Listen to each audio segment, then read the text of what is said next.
কি স্ক্যান্ডাল হয়েছে? No man, it's a rape. তা তো বুঝলাম, শুট করে নাই। লিংক হবে ম্যান, লিংক। আরে কি যেন ছিল মেয়েটার নাম?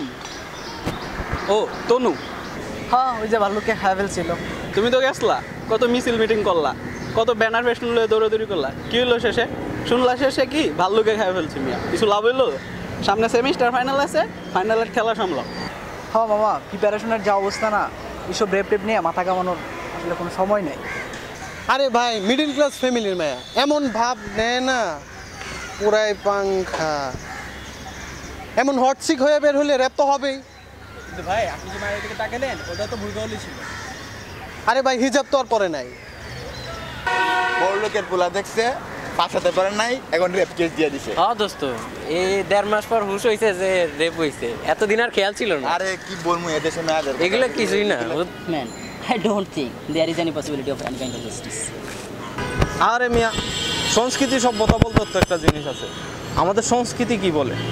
আমাদের সংস্কৃতি বলে নারীদের স্থান স্বামীদের পায়ের নিচে। আর নারীরা কি করে?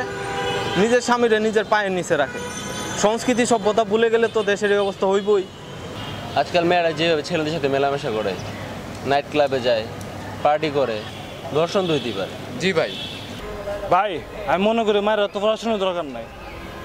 এইচএসসি না, এইচএসসি পরে বেতন দরকার। ভার্সিটি তুলবো, ফষ্টি নষ্টি করবো, দর্শন তো হইতেই পারে। মায়েরা পড়াশোনা বন্ধ করে দেন, দেখবেন দর্শন এমনি বন্ধ হয়ে যাবো। ধর্মে বলে নাচ গান করা সম্পূর্ণ নিষেধ, কিন্তু আজকালকার দিনে স্টেজে উঠে মেয়েরা যেভাবে নাচানাচি করে, গান গায়, তাহলে পুরুষদের মতিগতি কীভাবে ঠিক থাকবে বলেন? বলেন, আপনিই বলেন।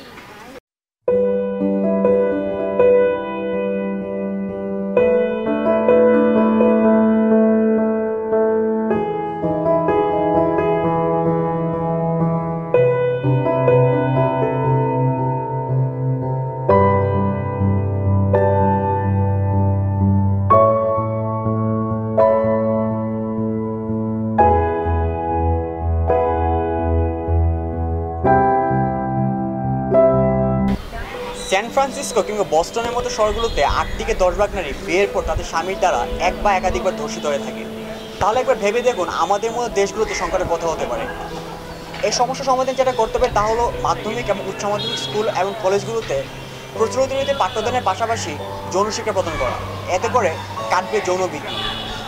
আমাদের ভিডিওতে দেখানো প্রথম দিকের ক্যারেক্টারগুলো উঠে এসেছে আমাদের সমাজ থেকে। পিঙ্ক মুভিতে অমিতাভ বচ্চন বলেছিলেন, we should save our boys, not our girls, because if we save our boys, our girls will be safe.